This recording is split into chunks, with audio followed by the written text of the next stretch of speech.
இதை விட்டு இங்கேருந்து ஆகணும், இங்கேருந்து பிழைக்கணும். அவங்களுக்கான உணவு அப்படின்றது பார்த்தீங்கன்னா இந்த நீராக தான் இப்போதைக்கு இருக்குது. அதை குடிச்சிக்கிட்டு தான் அவங்க வாழ்ந்துட்டு இருக்காங்கன்றது மனதை கலங்கடிக்குது. Chennai's Amartha Aviation Hotel Management Nursing. ஈஸியா படிங்க சாலரியோட. உங்க ஒவ்வொரு ட்ரிப்பையும் ஸ்வீட் மெமரிஸ் ஆக்க கிராண்ட் ராயல் டூர்ஸ்க்கு வாங்க. Velamal Vidyalaya congratulates its class 10th and 12th CBSE toppers of 2025 for their outstanding performance. வரவங்க கிட்ட வந்து 10 ரூபா கொடுங்க 10 ரூபா கொடுங்க அப்படின்னு சொல்லி தான் அவங்க வந்து கேட்டுட்டு இருக்காங்க. அரசு முதியோர் காப்பகத்துக்கு கூட்டிட்டு போறோம், வரீங்களா? இந்த இடத்த வந்து அரசு அதிகாரிகள் அடிக்கடி வந்து பார்த்திருந்தால் இவங்களுக்கு இப்படி இருக்குமா அப்படின்றது வந்து ஒரு கேள்விக்குறியா தான் இருக்குது. கிட்டத்தட்ட ஒரு 6 மலைவாழ் மக்கள் வாழ்கிற கிராம பகுதி இருக்குது. எல்லாமே மலை ஓரமாக இருக்குது. இங்கே பஸ் வசதி கிடையாது. இவங்களுக்கு ஏதாவது ஒரு எமர்ஜென்சி, ஒரு டெலிவரி பெயின் வந்துருச்சு அப்படின்னா எனக்கு இங்கே இருக்கிற டேங்க் ஒன்று இருக்குது. அதுக்கு மேலே டவர் கிடைக்கும். ஒருத்தட்ட மட்டும் தான் மொபைல் இருக்குது. அதுலேருந்து என்னை காண்டாக்ட் பண்ணுவாங்க. ஸ்ரீவில்லிபுத்தூர் ஜிஹெச் கூட்டு போய் ஹெல்ப் பண்ணியிருக்கேன். அங்கிட்டு ஊருக்குள்ளே வரதுக்கு சிட்டிக்குள்ளே வரதுக்குலாம் எவ்வளோ நாள் ஆகும்? அது ஊருக்குள்ளே நாங்கள் வர மாட்டீங்க. சில பேரோட வாழ்விடம் எப்படி இருக்குதுன்னு பாருங்க. 20 குடும்பம் வேலை இருக்கும், பாதி பேர் வேலை இல்லாமல் தான் வெளியில் போயிட்டாங்க. வேலை சாப்பாட்டுக்கு வேணும்ல. பயங்கரமான ஒரு வறுமையின் உச்சம் தான் அவங்களுக்கு தெரியுது. மகா மகெல்லாம் இருக்காருல்ல, உங்களை பார்க்கலையா? பார்க்க வர மாட்டாங்க. எனக்கு தெரிஞ்சவங்க நல்ல சாப்பாடுலாம் சாப்பிட்ருக்கவே மாட்டாங்க. 2 பைப்பில் மட்டும்தாங்க தண்ணி வருது இந்த இடத்துல. வீடுகள் எல்லாமே பார்த்தீங்கன்னா பராமரிப்பு இல்லாமல் இருக்கிறத பார்க்க முடியுது. பிகை நியூஸ் நேயர்களுக்கு வணக்கம். நான் தினேஷ். கூவம்பட்டி அப்படின்ற ஒரு ஐலாண்டு வந்து பயங்கர ட்ரெண்ட் ஆச்சு. கூவம்பட்டின்ற வார்த்தையை மட்டுமே அதிகமாக பேசினா நம்ம இன்ஸ்டாகிராமில் அது வந்து பயங்கர இயற்கை எழில் கொஞ்சக்கூடிய ஏரியா அப்படின்றத பார்த்துருப்போம். அதை தாண்டி கொஞ்சம் அந்த ஏரியாவை தாண்டி வந்திங்கன்னா நிறைய கிராம மக்கள்லாம் வாழக்கூடிய பகுதி. இப்போ வந்து மலைவாழ் மக்கள் வாழக்கூடிய பகுதிக்கு ஜெஸ்ஸி மேம் நம்மளை கூப்பிட்டு வந்திருக்காங்க. ஒரு தன்னார்வலர். வணக்கம் மேம். ஸோ உங்களுடைய சப்போர்ட்டின் மூலயமா தான் எங்களுக்கு இந்த மாதிரி ஒரு ஏரியா இருக்குது உள்ள அப்படின்றது தெரிய வந்தது. ஸோ இந்த ஏரியா வந்து இந்த ஏரியாவுடைய பேர் என்ன, இது என்ன பகுதி? இது வந்து அத்திக்கோவில் சொல்லிட்டு மலைவாழ் மக்கள் இங்கே ரொம்ப இருக்காங்க. இது ஒரு கிராமம் தான். இங்கே வந்து 30 குடும்பம் இருக்காங்க. கிட்டத்தட்ட ஒரு 60 மெம்பர்ஸ் இங்கே இருக்காங்க. ஓகே, 30 ஒரு 60 பேர் இருக்கக்கூடிய ஒரு சின்ன இடம் தான். இப்போ நாங்கள் உள்ளே வரும்போதே இந்த ஏரியாலாம் டவர் இல்லை, அதுவும் உள்ள டென்ஸ் ஃபாரஸ்ட்டாக இருக்குது. கொஞ்சம் இது வந்து அடிக்கடி மழை பெய்யக்கூடிய பகுதியாக இருக்கும்போது அவங்களுக்கு வாழ்கிறதுக்கு சாப்பிட்றதுக்கு எமர்ஜென்சினா வெளியில் போகிறதுக்கு என்ன வசதிகள் இருக்குது? இங்கே பஸ் வசதியே கிடையாது. நான் அடிக்கடி இவங்களுக்கு வந்து நிறைய மெடிக்கல் கேம்ப்பு, எஜுகேஷன் ஹெல்ப்பு, அப்புறம் இங்கே இருக்கிறவங்களுக்கு ஃபுட்டு, மெடிசின்ஸ் எல்லாமே வந்து ஹெல்ப் பண்ணிகிட்ருக்கேன். இவங்களுக்கு ஏதாவது ஒரு எமர்ஜென்சி, ஒரு டெலிவரி பெயின் வந்துருச்சு அப்படின்னா எனக்கு இங்கே இருக்கிற டேங்க் ஒன்று இருக்குது. ஓகே, அந்த டேங்க் அதுக்கு மேலே டவர் கிடைக்கும். ஒருத்தட்ட மட்டும் தான் மொபைல் இருக்குது. அதுலேருந்து என்னை காண்டாக்ட் பண்ணுவாங்க. ரொம்ப எமர்ஜென்சி அப்படி சொல்லிட்டு வேகமாக ஏதாவது ஒரு அரேஞ்ச் பண்ணிவிட்டு வேகமாக வருவாங்க. நான் ஸ்ரீவில்லிபுத்தூர் ஜிஹெச் கூட்டு போய் ஹெல்ப் பண்ணியிருக்கேன். அது மாதிரி நிறைய பேர் ஹெல்ப் பண்ணியிருக்கோம். மேம், இப்போது இந்த வீடுகள்லாம் யார் எப்போ கட்டி கொடுத்தது, என்ன மாதிரி? சார், இங்கே ஸ்ரீவில்லிபுத்தூர் வந்து மேற்கு தொடர்ச்சி மலை அடிவாரத்தில் இருக்குது. இங்கே கிட்டத்தட்ட ஒரு 6 மலைவாழ் மக்கள் வாழ்கிற கிராம பகுதி இருக்குது. எல்லாமே மலை ஓரமாக இருக்குது. இந்த பாட்டியை பார்த்தீங்களா? எப்படி இந்த முதுமை தாய் இப்படி இருக்கிறாங்க அப்படின்றது வந்து மனதை வந்து கலங்கடிக்குது. அவங்களுக்கு துணையாக இருக்கிறது ஒரே ஒரு ஜீவன் உள்ளே இருக்குது. இந்த வீடு எல்லாமே ரொம்ப அசுத்தமாக இருக்குதுங்க. பார்க்குறதுக்கு நெஞ்சை உறைய வைக்குது. அவங்களுக்கான உணவு அப்படின்றது பார்த்திங்கன்னா இந்த நீராக தான் இப்போதைக்கு இருக்குது. அதை குடிச்சிக்கிட்டு தான் அவங்க வாழ்ந்துட்டுருக்காங்கன்றது மனதை கலங்கடிக்குது. இந்த இடத்த வந்து அரசு அதிகாரிகள் அடிக்கடி வந்து பார்த்திருந்தால் இவங்களுக்கு இப்படி இருக்குமா அப்படின்றது வந்து ஒரு கேள்விக்குறியாக தான் இருக்குது. ட்ரைபிள்ஸ் பீப்புள்ஸ் அவங்களுடைய நிலை இந்த இடத்துல எப்படி இருக்குது? கூமாப்பட்டி அப்படின்றது ஒன்று வலைதளத்தில் வைரலானுச்சு. அதையொட்டி நம்ம இந்த சுற்றுவட்டார பகுதிகளில் இயற்கை எழில் சூழ்ந்த பகுதிகள் எல்லாத்தையுமே ரசிச்சுக்கிட்டும் வந்துட்டு இருந்தோம். பல பதிவுகளையுமே அந்த இடத்துல இருக்க அடிப்படை வசதிகள் இல்லைன்றதையும் பார்வையிட்டு இருந்தோம். அங்கேருந்து ஒரு 10 கிலோமீட்டர் தொலைவில் இருக்கக்கூடிய கான்சாபுரம் நம்மளுடைய நெஞ்சை உறைய வைக்கும் விதமாக இருப்பதற்கு இது ஒன்றே ஒன்று எடுத்துக்காட்டாக இருக்கிறது. உடனடியாக மருத்துவமனை நிர்வாகத்திலிருந்து அரசு தரப்பிலிருந்து இந்த கான்சாபுரத்திற்கு வருகை தந்து இந்த தாயை மீட்டு அவங்களுக்கு வந்து ஒரு காப்பகத்திலாவது அவர்களை ஒப்படைக்க நடவடிக்கை எடுக்க வேண்டும். அம்மா, உங்கள் பேர் என்னம்மா? என் பேர் ரஞ்சிதம். ஏமா இப்படி வந்து எண்ணெயாக இருக்குது உங்கள் முகமெல்லாம்? இப்போ என்ன வச்சேன்? என்ன வச்சேன்? உங்கள் பிள்ளைங்கெல்லாம் எங்க? என் பிள்ளையெல்லாம் அங்கே இருக்கு. எங்க? புதுப்பிள்ளைக்காக. ஏன் உங்களை இப்படி விட்டுட்டு போயிட்டாங்க?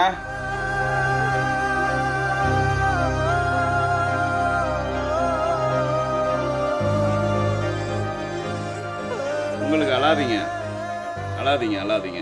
சாமி இந்த கஞ்சிக்கு கிடக்கணுமா அப்புறம் இருக்காவே நீ மாட்டு போட்டு வந்து காசுவாரு, நீ 7 மணிக்கு வந்து காசுவாரு. சாப்பிட்டீங்களா? சாப்பிட்டேன். என்ன சாப்பிட்டீங்க? சோறு ரேஷன் காசு கூட எனக்கு கிடைக்க மாட்டேங்க. இவங்களை தொடர்ந்து சந்திக்கிறதுக்கு நம்மளால ரொம்ப முடியல. வரவங்க கிட்ட வந்து 10 ரூபா கொடுங்க 10 ரூபா கொடுங்க அப்படின்னு சொல்லி தான் அவங்க வந்து கேட்டுக்கிட்டு இருக்காங்க. இது வந்து கண்டிப்பாக இருக்கிற இந்த மலை கிராம மக்களுடைய சூழ்நிலையை வெட்ட வெளிச்சப்படுத்தக்கூடிய ஒரு நிகழ்வாக இருக்குதுங்க. அரசு முதியோர் காப்பகத்துக்கு கூட்டிட்டு போறோம், வரீங்களா? நான் அவ்வளோ சாமி இந்த இடத்த விட்டு வர மாட்டீங்களா? இதை விட்டு இங்கே தான் சாகணும், இங்கே தான் பிறக்கணும். வெள்ளம் இங்கே கழிவு காப்பியை கண்டுபிடிச்சி ஒரு மாதம் அது. சரி, அரசாங்கத்துல இங்க எது வந்து உங்களை வந்து பார்த்து உணவெல்லாம் தரலையா? என்னமும் கொடுப்பாங்களா? என்னமும் தர மாட்டாங்க. தரமாட்டாங்களா? என்னவும் இருப்பாங்க. இப்போ யார் வந்து கேட்க முடியல, கால் வர மாட்டேன், கை வர மாட்டேன். நான் கண்டாய் பண்ணுறேனே ஆதினே இல்லைன்னு கேட்கணும். ஆதினே நீங்கள் விட்டாலே வர கேட்டாத்தையும் கேட்ட வழியா அது இல்லைன்னு கேட்க மாட்டாங்க. சரி சரி சரி அழாதீங்க கூட 30 லட்சம் ரூபா செலவு பண்ணிருக்கோம்னு சொல்லி அங்க எழுதியிருக்கேம்மா. இந்த இடத்துக்கு தண்ணி வசதிக்கு, இந்த இடத்துக்கு வந்து உங்க மக்களுக்கு எல்லாம் கவனிக்கிறதுக்குன்னு சொல்லி. நீங்கள் என்னைக்கு வருவீங்க? என்னைக்கு வருவீங்கன்னு கேட்குறாங்க அரசு அதிகாரிகளை பார்த்து. இந்த இடத்துல பார்த்தீங்க அப்படின்னா எல்லாருமே காலி பண்ணி வெளியில் போயிட்டாங்க. ஆனால் 2 முதியவர்கள் மட்டும்தான் இங்கே இருக்கிற மாதிரி தெரியுதுங்க.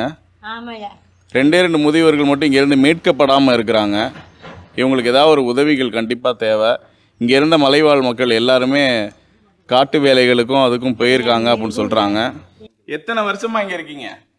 அந்த ஊர் சாத்து அங்கே தான் இந்த ஊருக்குள்ளே அங்கே இருக்கும். என் மக இங்கே நீங்கள் இருக்கக்கூடாது, மக்கள் வந்து அடிக்க அப்படின்ட்டா. இன்னும் அந்த மாதிரி மகள்லாம் உங்களை விட்டுட்டு போயிட்டாங்களா? மகெல்லாம் இருக்காருல்ல, உங்களை பார்க்கலையா? பார்க்க வர மாட்டாங்க. ஒருத்தன் பார்த்துட்டு வேலைக்கேன் அழிவு தானே இருக்குது. புதுப்பட்டிலைக்கேன் கடுங்காப்போட வழியில் ரசங்கள்லாம் அழிவாங்க கூட்டக்கு இந்த பாருங்க. வீட்டுக்குள்ள என்ன இருக்குன்னு பார்க்கலாம். அம்மா உங்க வீட்டுக்குள்ள வரலாமா? உள்ள பாருங்க, வீட்டில் அரிசி இல்லை, வெறும் தண்ணி மட்டும் இருக்குது. சமைக்க வரத்துக்கு பலமும் கிடையாது அந்த அம்மாவுக்கு. தண்ணி மட்டும் குடிச்சிக்கிட்டு வாழ்ந்துட்டு இருக்கிறாங்க. மக்கள் வீடுகளை விட்டுக்கிட்டு கூட போயிருந்திருக்கலாம். ஆனால் அவங்களுடைய பெற்றோர்களை எப்படி விட்டுட்டு போனாங்கன்னு தெரில. தொடர்ந்து இந்த வீடுகளெல்லாம் பார்ப்போம் வாங்க. என்ன மாதிரி இன்னுமே சமூக சேவை பண்ணணும்னு நினைக்கிறவங்களாம் இந்த மக்களை வந்து பார்க்கலாம். இவங்களுக்கு கொஞ்சம் ட்ரெஸ்ஸும் வாங்கி கொடுக்கலாம், ஃபுட் மெட்டீரியல்ஸ் கொஞ்சம் கலெக்ட் பண்ணி கொடுக்கலாம், படிக்க வைக்கலாம். நிறைய இவங்களுக்கு தேவை இருக்குது. ஆனால் இப்போ எல்லாருமே வெறிச்சோடி இருக்கேன். எங்கே இருக்காங்களா? டெய்லி காலைல எந்திரிச்ச உடனே அதிகாலையிலேயே வந்து மலை மேலே போயிடுவாங்க. அங்கே போய் ஒரு மரத்தை வெட்டிட்டு வருவாங்க. அந்த நாரை வந்து எடுத்துகிட்டு போய் சோப்பு தயாரிக்கிறதுக்காக வாரத்தில் ஒரு முறை ஒரு இடத்துல போய் கொடுத்துருவாங்க. இந்த மரத்தை வெட்டிட்டு வந்து இதை வந்து தோலெல்லாம் சீவி காய போட்டு நாரா ரெடி பண்ணி விருதுநகர் கொண்டு போய் கொடுத்துருவாங்க, தொழிற்பேட்டையில். அவங்க இதை வந்து சோப்பு தயாரிப்பாங்க. நிறையா வரும் இதில். அப்படியா? ஆமாம். இப்போ இங்கேருந்து ஒரு 5 கிலோமீட்டர் நடந்து போகணும். அங்கே ஒரு பஸ் வரும், அதில் ஏறி போய் கொடுத்துட்டு திரும்ப அதுக்காக வெயிட் பண்ணி இங்கே வருவாங்க. ஸோ அதாவது தேன் எடுக்கிறது, இந்த மாதிரி மரங்கள் வெட்டி எடுத்துகிட்டு வர்றது, இதெல்லாம் தான் அவங்களுக்கு அவங்களோட வாழ்வாதாரமே இதுதான். அப்போ அவங்க சாப்பிட்றதுக்குலாம் இந்த இயற்கையில் என்ன கிடைக்குதோ அதை வச்சு தான் சாப்பிட்றாங்க. எனக்கு தெரிஞ்சவங்க நல்ல சாப்பாடுலாம் சாப்பிட்ருக்கவே மாட்டாங்க. ரொம்ப ஃபீல் பண்ணுறாங்க. அவங்களுக்கு நிறைய தேவைகள் இருக்குது, எதுவுமே அவங்களுக்கு சரிவர கிடைக்கல அப்படின்றது அவங்களோட கருத்து. இப்போ ஒரு வீடை போய் பார்க்க போகிறோம். அந்த வீடு எப்படி இருக்குன்னு பார்த்துலாம். ஸோ இதுதான் அந்த வீட்டு, மலைவாழ் மக்கள் வாழக்கூடிய ஒரு வீட்டுக்குள்ளே நம்ம வந்திருக்கோம். இவ்வளோதான். அதாவது எதுவுமே இல்லை வீட்டில். மேலே ஒரு கூரை, இருக்கிறதுக்கு ஒரு கூரை இருக்குது. இங்கே வாழ்கிறவங்களுடைய நிலை எப்படி இருக்கும் யோசிச்சு பாருங்கள். அப்படின்னா இவ்வளோதான் அது பாருங்கள், அவங்க போட்டிருக்க ட்ரெஸ்ஸு. ஒரு செவுரு இருக்குப்பா, நம்ம தூங்குறதுக்கு ஒரு இடம் இருக்குப்பா அப்படின்னு அந்த ஒரு நினப்பை மட்டுமே வச்சுக்கிட்டு இங்கே மலைவாழ் மக்கள் வாழ்ந்துக்கிட்டு இருக்காங்க. அவங்க உடைகள் பாருங்கள். இந்த மாதிரி நம்மளை சுற்றி இருக்கக்கூடிய பல இடங்களில் பல வீடுகளில் இப்படி தான் இருக்குது, இப்படி தான் இருக்கும். அப்படி ஒரு 60 குடும்பங்கள் இந்த மாதிரி ஒரு வீட்டில் தான் வாழ்ந்துக்கிட்டு இருக்காங்கன்றது நிதர்சனமான ஒரு உண்மையாக இருக்குது. அதனால இந்த இடத்துல உங்கள் வாழ்க்கை எப்படி போயிட்டு இருக்குது, எப்படி வாழ்கிறீங்க இந்த இடத்துல? அதான் மலையில் உள்ள வேலை தான். தேன், 2 சாம்பிராணி, குங்குலிங்க, அடுத்து இந்த இண்டம்பட்டை இந்த கொடியில் காய போட்டிருப்பாங்க. எவ்வளோ பேருண்ணே இருக்கீங்க இங்கே? அது 20 குடும்பம். 20 குடும்பம் இருக்கீங்க. 20 குடும்பம் மேலே இருக்கவும் பாதி பேர் வேலை இல்லாமல் வெளியில் போயிட்டாங்க. வேலை சாப்பாட்டுக்கு வேணுமில்ல, அதனால உங்களுக்கு உதவி இப்போ என்னன்னு தான் கேட்குறீங்க கவர்மெண்ட்டுக்கிட்ட? கவர்மெண்ட்டுக்கிட்ட என்ன உதவி கேட்க? சொல்லுங்கண்ணே. இங்கே தண்ணிலாம் நல்லா கிடைக்குதா? தண்ணியெல்லாம் ஒரு பிரச்சனை இல்லை. சரி, தண்ணியெல்லாம் ஆட்டோமேட்டிக் ஓடிக்கிட்டு. வேற அந்த வேலை இதுகளுக்கு தான் கொஞ்சம் சிரமம். உங்கள் பிள்ளைங்க, உங்களுக்கு எத்தனை பிள்ளைங்க? திருமணம் பண்ணலையா? திருமணம் பண்ணியிருக்கிறோம், இப்போ புதுசு தான். பூரா நம்ம எங்கே வேலைக்கு போயிட்டு வரீங்க? இப்போ உள்ள அங்கிட்டு தான் பட்டை இது இண்டாம் பட்டை இது கிடைக்குதான். பயங்கரமான ஒரு வறுமையின் உச்சம் தான் அவங்களுக்கு தெரியுது. அவங்களுக்கு உதவி தேவை அப்படின்றது நமக்கு தெரியுது. ஆனால் அவங்களுக்கு என்ன உதவி தேவைன்னு அவங்களுக்கு தான் கேட்க தெரியல. இங்கேருந்து எப்படி போவீங்க? இங்கேருந்து ஏதாவது ஆட்டோவுக்கு போட்டு போகணும். அதுவும் ஒரு சில டைம் நைட்டு டைம்ல ஆட்டோலாம் வராது. அந்த டாங்கில் மேலே ஏறி தான் போடணும். ரேஷன் பொருள் எப்படி கிடைக்குது? அது இங்கே கொண்டாந்து போட்டுருவாங்க, இங்கே கொண்டு வந்து தராங்க. ஆனால் இந்த மலையை விட்டுட்டு நீங்கள் வெளியில் வர மாட்டீங்க. வெளியில் அதான் வெளியில் உள்ள மலைக்குள்ளேருந்து தான் வெளியில் வந்துட்டோம். இங்கேருந்து வெளியில் ஊராட்சி பக்கம் அங்கெல்லாம் போகிறது. அங்கே ஒன்றா அந்த தோப்பு இதுகளுக்கு காவலுக்கு இதுக்கு போகணும், கூப்பிட்டா போவோம். இந்த மலையில் உள்ள என்னென்னலாம் இருக்குது? மலையில் உள்ள என்ன வேற தேனை கடக்கா, அப்புறம் நெல்லிக்காய் சீசன் டைம், அப்புறம் மித்த இந்த பட்டை தான் மெயின் அடிப்பு இண்டாம்பட்டை. அது இப்போ அதுதான் இப்போ மெயின் சாப்பாடு கொடுக்குறது இண்டாம்பட்டைங்கிறது. அந்த பட்டையை எடுத்து போய் வியாபாரம் பண்ணி விருதுநேர் சைடு மார்க்கெட்டு கொண்டு போய் கொடுக்கணும். அதுலேயும் எங்கே எடை போடுறவங்க பகுதியை குறைச்சிடுறாங்க. ஆட்டோ வாடகை அதுதானே முக்கால்வாசி போயிருதுல. இங்கே எவ்வளவுக்கு எடுக்கிறீங்க, எவ்வளவுக்கு கொடுக்குறீங்க? அது ஒரு கிலோ 75 ரூபான்னு வாங்குவாங்க. அந்த ஆட்டோ வாடகை எல்லாம் போனது போக நாங்கள் நம்மளுக்கு சாப்பாட்டுக்கு மட்டும்தான் மிஸ் ஆகிறோம். அவங்க எவ்வளவுக்கு விற்பாங்க அது நம்மளுக்கு தெரியாது, எவ்வளோ விற்கிறாங்கன்னு தெரியாது. நம்மக்கிட்ட வாங்குறது 75 ரூபான்னு வாங்குவாங்க. அதில் ஆட்டோ வாடகை எல்லாம் நம்ம தான் போட்டு போகணும். எத்தனை வருஷமா உங்க தலைமுறைங்க இங்கே இருக்காங்க இந்த மலைக்காட்டில்? அது ரொம்ப கால வருஷமா எங்கள் அப்பா கால பாட்டிக்கு அதுக்கு மேலே தலைமுறை அது நிறைய பூரா மலைக்குள்ள. இந்த மேற்கு தொடர்ச்சி மலை தான் உங்களுக்கு தாய்? ஆமாம் ஆமாம். வேற என்ன இங்கே விளையும் இந்த மண்ணுக்கு? இந்த மண்ணுக்கு அதான் இந்த பூ இந்த மாதிரி செடிகள் தான், பூச்செடிகள்லாம் வளரும். அப்போ பூச்செடிகளில் நீங்கள் இங்கே வச்சு நீங்கள் பராமரிக்கலாமே. அரசுக்கிட்ட ஒரு கோரிக்கை கொடுங்க, சொல்லுங்க. அவருக்கு என்ன கோரிக்கை விடுக்கணும்னு அவருக்கு தெரியலங்க. தமிழ்நாடு அரசும் அவங்க கூட இருக்கும் அப்படின்றது தான் நம்புகிறோம். அவங்களுக்கு இந்த இடத்துல ஒரு வாழ்வாதாரத்தை அமைச்சு கொடுத்துட்டாங்க அப்படின்னாக்கா அவங்க வாழ்க்கை வளம் பெறும் அப்படின்றது தெரியுது. இந்த இடத்துல இருந்து வலியோட கடந்து செல்வோம், இவங்களுடைய கோரிக்கையையும் எடுத்து செல்வோம். இப்போ பாருங்க, இந்த ஐயாவை பார்த்தோம் அப்படின்னாக்கா இங்கே உள்ள பழங்குடியின மக்களுடைய நிலையை சொல்லாமல் இவருடைய நிலை சொல்லுது. அந்த வறுமை எப்படி இருக்கு அப்படின்றது தெரியும். இந்த ஐயாவுக்கு உள்ள உணவு இந்த மிளகாவை கடிச்சு சாப்பிட்டுட்டு போட்டிருக்காரு. இதுதான் இவருடைய தண்ணீர் உணவாக இருக்குது. இங்கே உள்ள மக்களுடைய வாழ்வாதாரத்தை பற்றி நம்ம கேட்போம். ஐயா வணக்கம், உங்கள் பேர் என்ன? என் பேர் பெருமாள். பெருமாள். எங்கள் அப்பா பேர் பெரியமுத்து, எங்கள் அம்மா பேர் வள்ளியம்மா. நாங்கள் இப்போ நெடுங்குளத்தில் இங்கே கிடையாது. நான் நெடுங்குளத்தில் நிற்கிறேன். இங்கே இருக்கிறவங்க மூக்கம் இருந்தா அவனும் இறந்து போனான், சடியாண்டி இருந்துச்சு அதுவும் இறந்து போனா. பிள்ளை சீனி மாமா இருந்தாங்க, அவங்களும் இறந்து போனாங்க. யாரு? எல்லாம் இங்க மாமா மாறுதான். சரி, ஆமா. இப்போ இங்கே உள்ளதுலே வயதானவர் நீங்க தானா? நானே தான். உங்களுக்கு வயசு எத்தனை? எனக்கு இப்போ இந்த ஓய்ப்பு வாங்கிட்டு இருக்கிறீங்களா? ஆமா, இந்த ஓய்ப்பு இந்த பிஞ்சர் காசு வாங்கிட்டு இருக்கேன். எவ்வளவு மாசம் தொகை வருது? மாச தொகை எவ்வளோ வரும்? 1200 தபால் ஆபீஸ்ல வாங்குவீங்களா? இங்கே வாங்க மாட்டேன், நான் பேங்க்ல தான். பேங்க்ல புதுப்பட்டி பேங்கு இல்லைன்னா பாண்டியம் பேங்கு தான். சரி, இங்க உள்ள மக்களுடைய சாப்பாட்டுக்கு வழி என்ன? சாப்பாட்டுக்கு வழி என்ன? இந்த ரேஷன் அரிசி தான். காஞ்சிரத்தில் ரேஷன் போடுறாங்கல்ல, அந்த அரிசியை வாங்கி இங்கே சாப்பிடுவேன். உங்க பேர பிள்ளைங்களாம் எங்க? என் பேரன் ராமகரில் படிக்கிறேன். என் மக காட்டுக்குள்ளே வேலைக்கு போயிடுச்சு. அவங்க ஏதாவது உதவியெல்லாம் செய்கிறாங்களா? செய்ய மாட்டாங்க. காடு வாசர் என்ன சொல்லி ஒரு 4 பேர்த்துக்கு போட்டு கொடுத்துருக்காங்க. அந்த சம்பளம்னா வாங்கி அதுக்கு சாப்பிட்டுக்காங்க. அரசு அதிகாரிகள் அடிக்கடி வரதில்லை? வர மாட்டாங்க, யாருமே வர மாட்டாங்க.